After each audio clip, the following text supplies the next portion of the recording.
आज हम अलग अलग टैग को एग्जाम्पल की सहायता से समझेंगे। देखते हैं कि टैग का क्या क्या इफेक्ट आता है हमारे वेब पेज पे। सबसे पहले हम शुरुआत करते हैं HTML टैग से।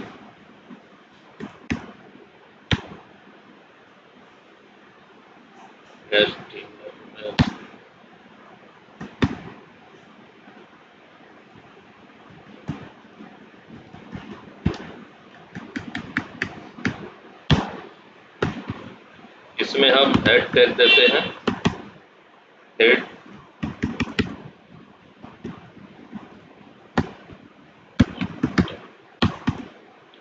टैग देते हैं, जिसके अंदर हम टाइटल टैग के अंदर हम पेज का टाइटल लिखते हैं, जिसका हम टाइटल माई पेज लिख देते हैं। इसके बाद हम हेड टैग के बाहर body tag,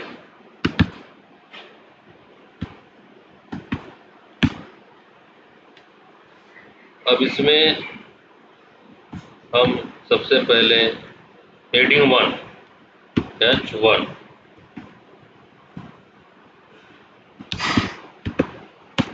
this is heading 1। उसके बाद हम हेडिंग 2 लिखेंगे,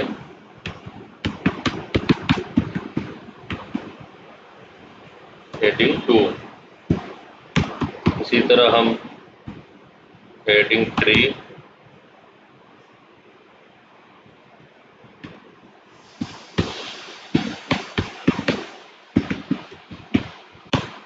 हेडिंग 3।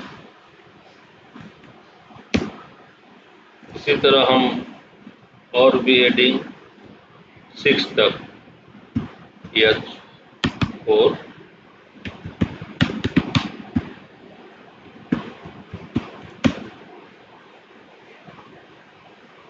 H4 हो गया। अभी H5,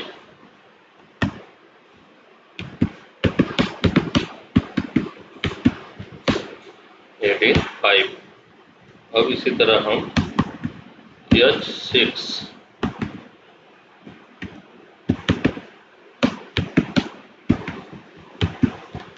हेडिंग 6।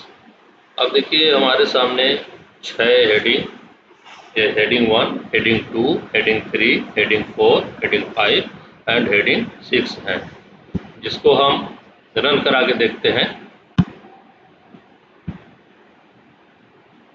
एक क्रोम में हमारा रन हुआ। अब देखिए पेज की हेडिंग माई पेज, और ये जो हम लोग पेज का टाइटल है माई पेज, और जो हम लोग हेडिंग दिए हैं heading 1, heading 2, heading 3, heading 4, heading 5 and heading 6। इसमें आप देखेंगे हेडिंग 1 सबसे बड़ा और हेडिंग 6 सबसे छोटा होता है। इस तरह हेडिंग का हम लोग एग्जाम्पल देखें। अब इसके बाद हम अगले टैग का एग्जाम्पल देखते हैं। अगले टैग के एग्जाम्पल में हम लोग पैराग्राफ टैग P टैग को देखेंगे, जिसमें देखिए हमने पहले ही HTML और हेड पहले ही लिख दिया है। अब हम बॉडी टैग के अंदर पैराग्राफ टेक्स्ट को लिखते हैं P। अब पैराग्राफ टेक्स्ट के अंदर हम कोई भी पैराग्राफ लिख सकते हैं, जिसमें हम पैराग्राफ टैग के अंदर हम लोग कुछ भी कोई पैराग्राफ लिख सकते हैं। जैसे हमने पैराग्राफ लिख लिया,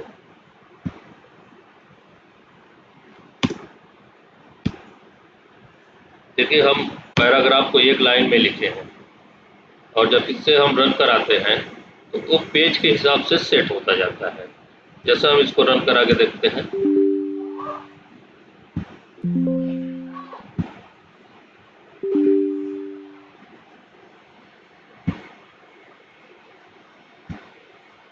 देखिए ये हमने रन कराया तो ये ऑटोमेटिक यहाँ जाके आखिरी में जाके लाइन ऑटोमेटिक चेंज हो जाता है। इसको अगर हम छोटे स्क्रीन पर देखते हैं, देखिए पैराग्राफ ऑटोमेटिक लाइन चेंजिंग होता जाता है।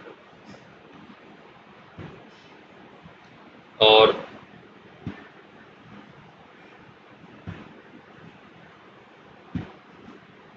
और इसके बाद अभी अगर हमें बीच में से पैराग्राफ लाइन चेंज करना होगा तो उसके लिए हम BR टैग का यूज़ करेंगे। BR टैग, जिसका आप इफेक्ट देखेंगे तो यहाँ दिखेगा। देखिए यहाँ से हमारा लाइन चेंज हो गया। इस तरह से हम BR कीवर्ड का यूज़ किए हैं, जिससे लाइन चेंज हो रहा है। BR को लाइन ब्रेक भी बोलते हैं। जैसे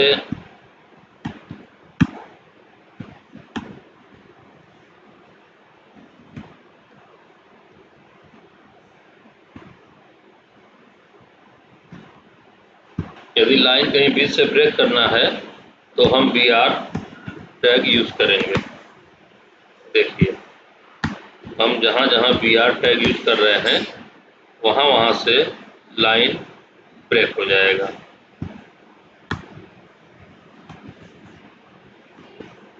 देखिए इसका इफेक्ट हमें यहाँ दिखेगा। देखिए ये लाइन ब्रेक हो गया यहाँ से। तो इस तरह हम BR टैग का यूज़ करते हैं, जिसको लाइन ब्रेक टैग भी बोलते हैं। अब हम सेंटर टैग देखेंगे। Centre tag CENT।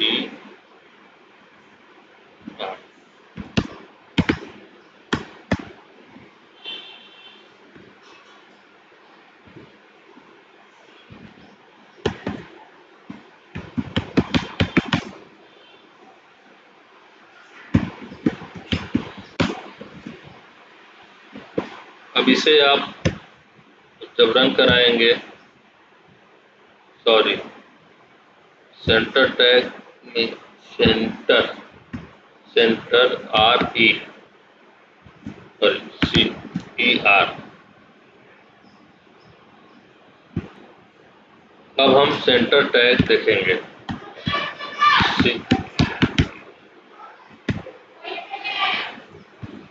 जिसमें सेंटर टैग के अंदर हम हेडिंग 1 दे रहे हैं।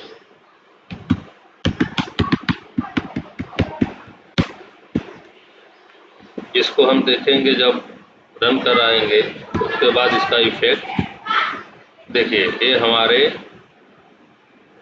स्क्रीन के सेंटर में आ गया। सेंटर टैग आपके कंटेंट को स्क्रीन के सेंटर में कर देता है। ये सेंटर टैग।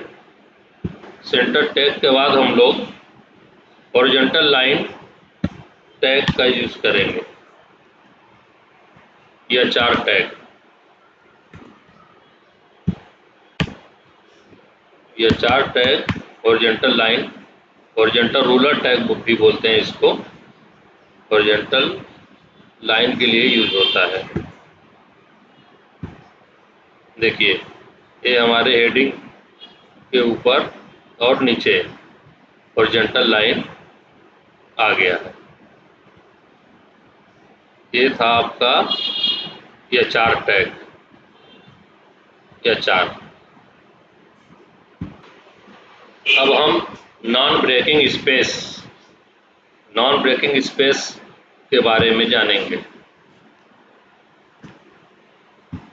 अब हम नॉन ब्रेकिंग स्पेस के बारे में जानेंगे। जैसे देखिए दिस इज हेडिंग 1 लिखा हुआ है और हम इसका स्पेस हटा दे रहे हैं। इसमें हमें अगर स्पेस देना है तो नॉन ब्रेकिंग स्पेस का भी यूज कर सकते हैं।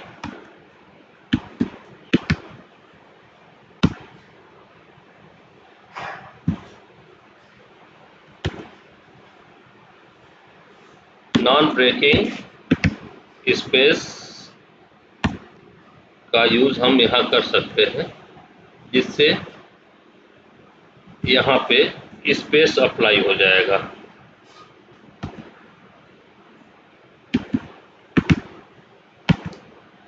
देखिए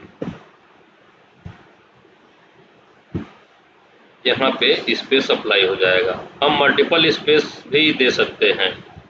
जैसे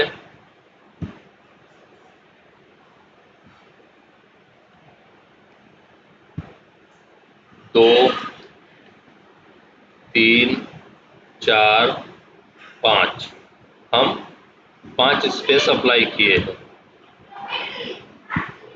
देखिए यहाँ पे स्पेस बढ़ गया, जिसमें 5 स्पेस आपको दिखेगा। ये होता है नॉन ब्रेकिंग स्पेस। कुछ टेक्स्ट फॉर्मेटिंग टैग भी होते हैं जिनका इस्तेमाल हम अपने पैराग्राफ में कर सकते हैं, जैसे बी टैग। बी टैग का इस्तेमाल हम लोग अपने पैराग्राफ में कर सकते हैं।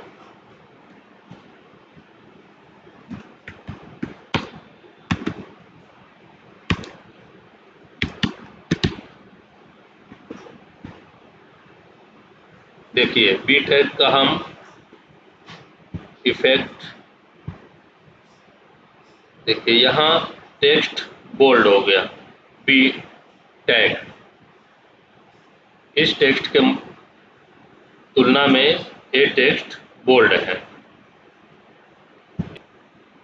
इसी तरह और भी टैग हैं, जैसे आई टैग। आई टैग हम लोग इटैलिक टेक्स्ट के लिए यूज करते हैं। जब हमें टेक्स्ट को थोड़ा तिरछा लिखना होता है, इटैलिक फॉर्मेट, यहाँ देखिए इसका इफेक्ट यहाँ आपको दिखेगा, इटैलिक। इसको टेक्स्ट फॉर्मेटिंग टैग बोलते हैं। अभी इसके बाद अंडरलाइन टैग, यू टैग हम लोग अंडरलाइन के लिए यूज करते हैं। यू टैग को देख सकते हैं, इसका इफेक्ट यहाँ अंडरलाइन हो गया। अंडरलाइन के लिए हम लोग यू टैग का इस्तेमाल करते हैं। अब हम लिस्ट टैग के बारे में देखेंगे। लिस्ट टैग दो तरह के होते हैं, ऑर्डर्ड लिस्ट और अनऑर्डर्ड लिस्ट। पहले हम ऑर्डर्ड लिस्ट के बारे में देखते हैं। ओएल टैग, ओएल टैग को ऑर्डर्ड लिस्ट बोलते हैं। इसमें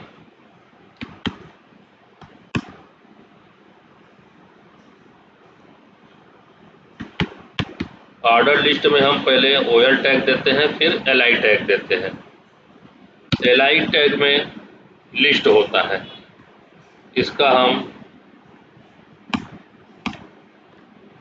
एलआई टैग में लिस्ट को देते हैं। अब इसका हम जब आउटपुट देखेंगे तो कुछ इस तरह से आएगा। देखिए यहाँ ऑर्डर लिस्ट में नंबरिंग होता है 1 2 3 4, line 1, line 2, line 3, line 4।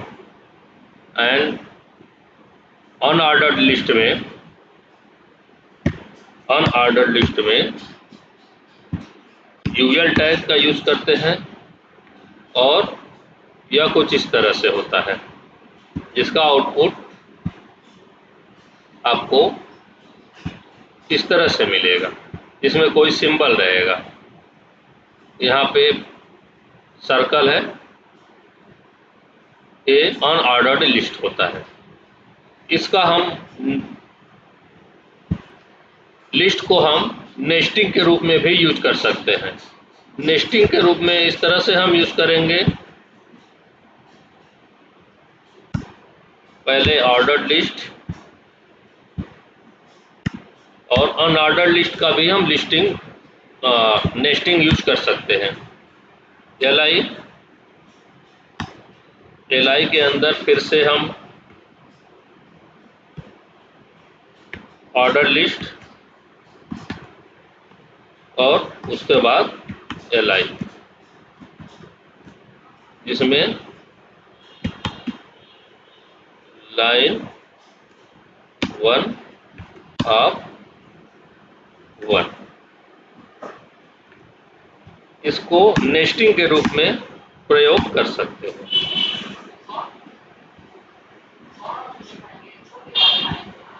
1 of 3 and 1 of 4। इसका जब हम आउटपुट देखेंगे तो इस तरह से रहेगा। देखिए लिस्ट 1 का 1, 1 का 2, 3, 4। इसको हम नेस्टिंग बोलेंगे। लिस्ट के अंदर लिस्ट का प्रयोग किया जा रहा है, जिसको नेस्टिंग बोलते हैं। इसी तरह से हम चाहें तो इसको अनऑर्डर्ड में भी ले सकते हैं।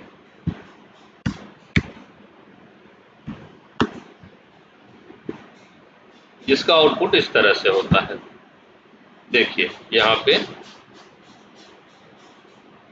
अनऑर्डर्ड लिस्ट में सर्कल है, ये आपका लिस्ट है। जब हमको किसी भी लाइन को लिस्ट में देना होता है या किसी भी आइटम की लिस्टिंग देनी होती है, तो हम इस तरह से लिस्ट टैग का प्रयोग कर सकते हैं, जिसमें ऑर्डर लिस्ट और अनऑर्डर्ड लिस्ट दो लिस्ट का प्रयोग किया जाता है। अब हम डायलॉग टैग का इस्तेमाल देखेंगे। डायलॉग टैग क्या होता है और कैसे वर्क करता है।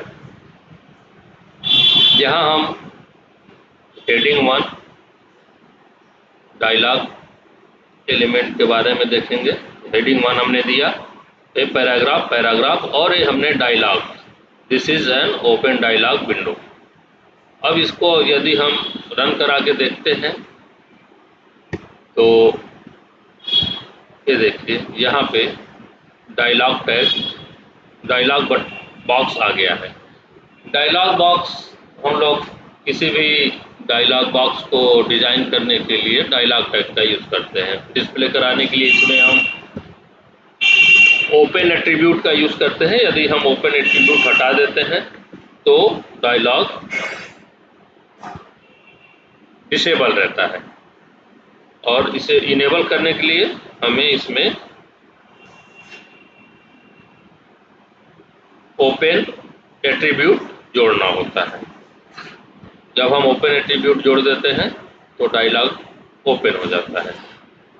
इस तरह से हम डायलॉग टैग का यूज करते हैं, जिसको किसी भी डायलॉग बॉक्स को डिस्प्ले कराने के लिए या मैसेज बॉक्स को डिस्प्ले कराने के लिए भी डायलॉग टैग का हम लोग यूज कर सकते हैं। अब हम फ्रेम टैग के बारे में देखेंगे। यदि हम HTML5 में काम कर रहे हैं तो इसमें फ्रेम टैग नहीं वर्क करता है। इसके लिए हमें आई फ्रेम टैग का यूज करना होता है। हमने पहले यहाँ पे सेंटर और हेडिंग लिया है, द आई फ्रेम। अब आई फ्रेम टैग के अंदर हम सोर्स यूज करते हैं SRC, जिसमें हम किसी भी पेज का या साइट का सोर्स एड्रेस दे देते हैं, जिससे डिस्प्ले हो जाता है फ्रेम में। और इसका विड्थ हमने 100% रखा है और हाइट 200 पिक्सल्स। इसी तरह हम सेकेंड फ्रेम लिए हैं, जिसमें हम दूसरे पेज का एड्रेस दिए हैं, या वेबसाइट का एड्रेस भी आप दे सकते हैं, और किसी भी विड्थ को दे सकते हैं। जैसे हमने यहाँ पे 50% विड्थ दिया है और हाइट 600 पिक्सल्स। इसका स्टाइल भी हम यूज कर रहे हैं, जो कि आपको बाद में जब हम स्टाइल बताने लगेंगे तो इसके बारे में बताएंगे। और इसके बाद तीसरा फ्रेम हम यूज कर रहे हैं, जिसमें सोर्स में हमने एक URL दिया है। इसमें आप किसी भी पेज का एड्रेस, URL या पाथ दे सकते हैं। इसको भी हमने विड्थ 50% रखा है और हाइट 600 पिक्सल्स। इसमें भी स्टाइल का यूज किया गया है। अब इसको यदि हम आउटपुट देखते हैं तो इसका आउटपुट कुछ इस तरह से आता है। देखिए अभी पेज का सोर्स खुल चुका है।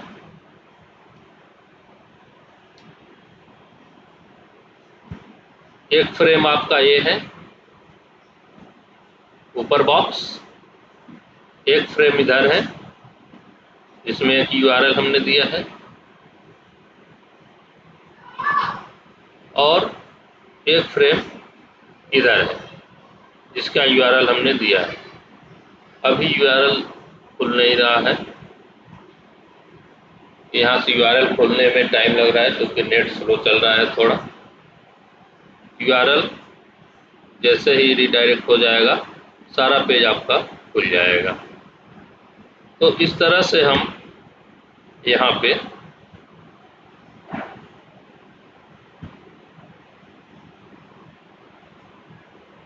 इसका URL देते हैं जिसमें हम आई फ्रेम में यूज कर रहे हैं जिसे, और जिस भी फ्रेम में हम यूज करेंगे तो उस फ्रेम में उस URL का पेज खुल जाएगा।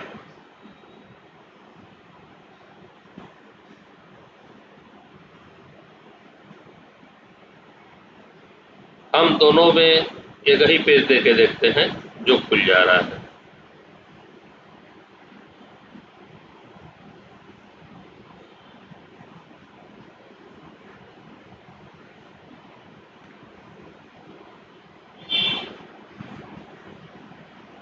इसमें भी हम वही पेज देते हैं।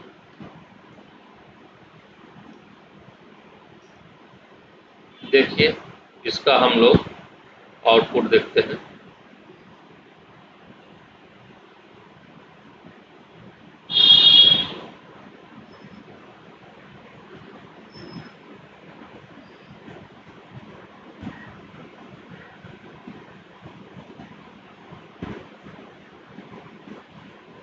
यहाँ ये फ्रेम नीचे जा रहा है, इसके लिए हम इसको विड्थ को थोड़ा कम कर देते हैं। अब इसका हम आउटपुट देखते हैं। देखिए यहाँ पे आ गया, 2 फ्रेम आया है जिसमें दोनों में अलग अलग पेज खुले।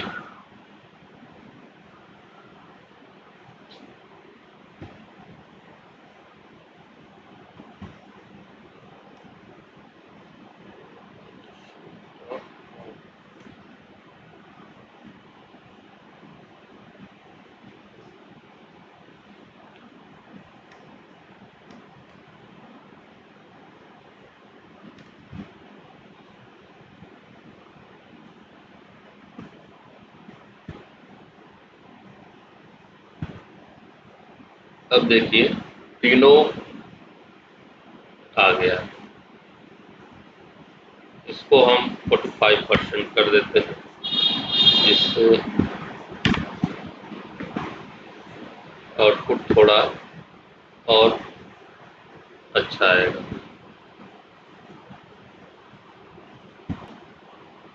इसको 45% करने के बाद आउटपुट हम चेक करते हैं तो कुछ इस तरह से आउटपुट आएगा।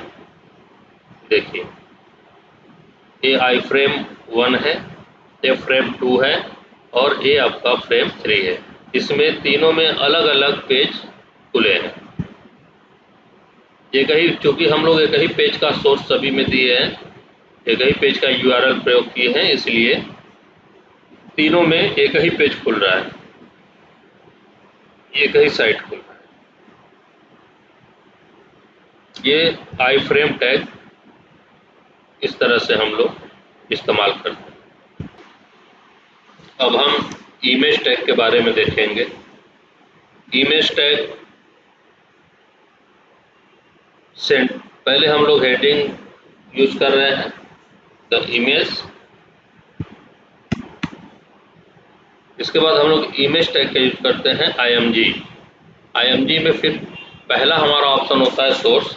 हम ये फाइल का पाथ देते हैं, फाइल का नेम देते हैं सोर्स में, इमेज का विड्थ, इमेज की हाइट, स्टाइल को हम आगे देखेंगे।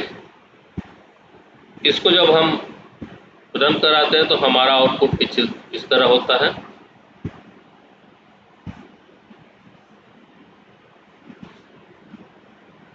ये देखिए हमारा इमेज, यदि इमेज टैग को हम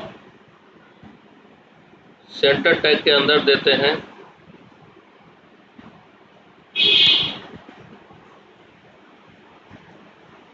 तो इसका आउटपुट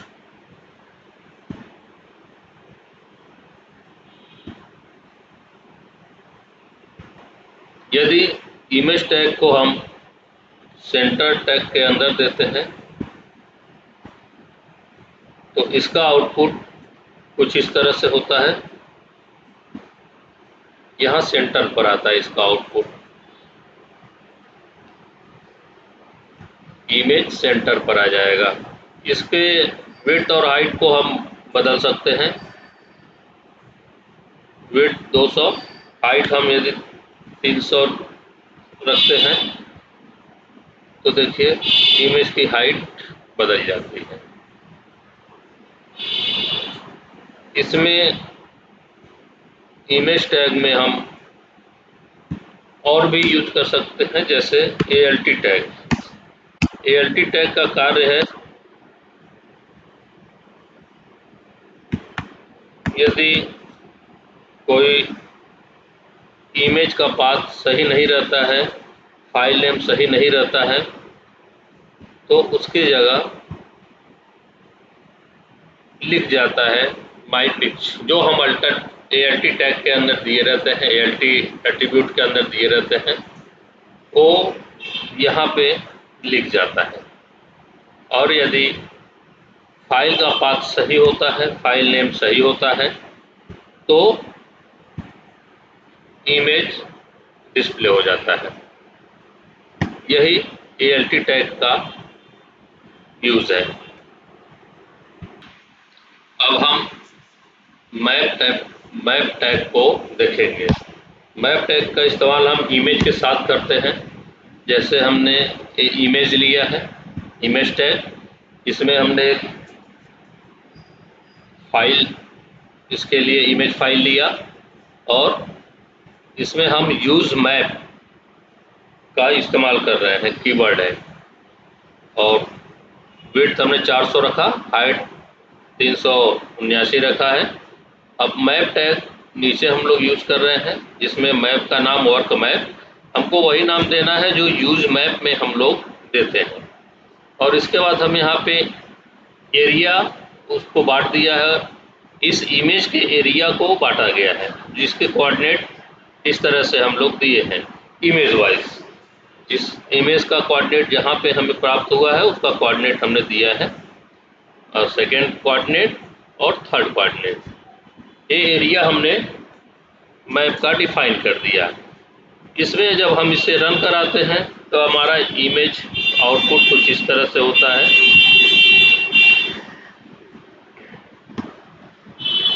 ये देखिए हमारा इमेज आ गया, जिसमें ये लैपटॉप का एरिया हमने डिफाइन किया है। ये मैप टैग का यूज हम लोग इमेज के साथ करते हैं, जिसमें हम यूज मैप एट्रीब्यूट का प्रयोग करते हैं। मैप टैग इधर नीचे हम लोग लिखे हैं, जिसमें यूज मैप में जो की हमने दिया है उसी की से मैप का नेम हम लोग देंगे। इसके बाद उस मैप का एरिया जो हमने इमेज में IMG टैग में हमने जो इमेज दिया है उसका एरिया हम कोऑर्डिनेट से देते हैं। इसके कोऑर्डिनेट इस तरह है। जब इसका आउटपुट हम देखते हैं तो आउटपुट हमारा कुछ इस तरह से आता है। यहाँ देखिए कंप्यूटर, लैपटॉप जो दिया गया है, लैपटॉप के अकॉर्डिंग इसका फर्स्ट इमेज का एरिया दिया गया, जिसमें इमेज में हम जब बाहर है तो हमारा माउस की कर्सर बन रहा है, और जब इस पे आ रहे हैं तो हैंड बन रहा है। इस पे क्लिक करके हम दूसरे पेज पे इसको रिडायरेक्ट कर सकते हैं, जो देखिए नए पेज पे हमें ले आया। इसी तरह हम अगर मोबाइल फ़ोन पर क्लिक करते हैं, ये जो कि हमारा सेकेंड एरिया है, इस पर क्लिक करते हैं तो हमारा दूसरा पेज फ़ोन का खुलता है। इसी तरह जब हम टी पर क्लिक करते हैं, चाय पर, तो हमारा दूसरा पेज खुलता है। ये आपका मैप टैग था। मैप टैग का इस्तेमाल हम लोग इस तरह से करते हैं। इमेज टैग के बाद हम लोग वीडियो टैग का इस्तेमाल देखेंगे। वीडियो टैग,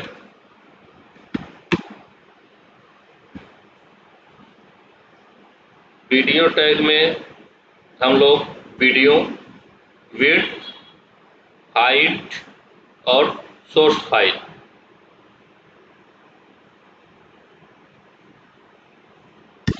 का इस्तेमाल हम लोग करते हैं। इसको यदि हम रन कराते हैं तो हमारा आउटपुट इस तरह से आता है। देखिए ये वीडियो आ गया, इसे हम प्ले कर सकते हैं। इसके सारे कंट्रोल आ रहे हैं।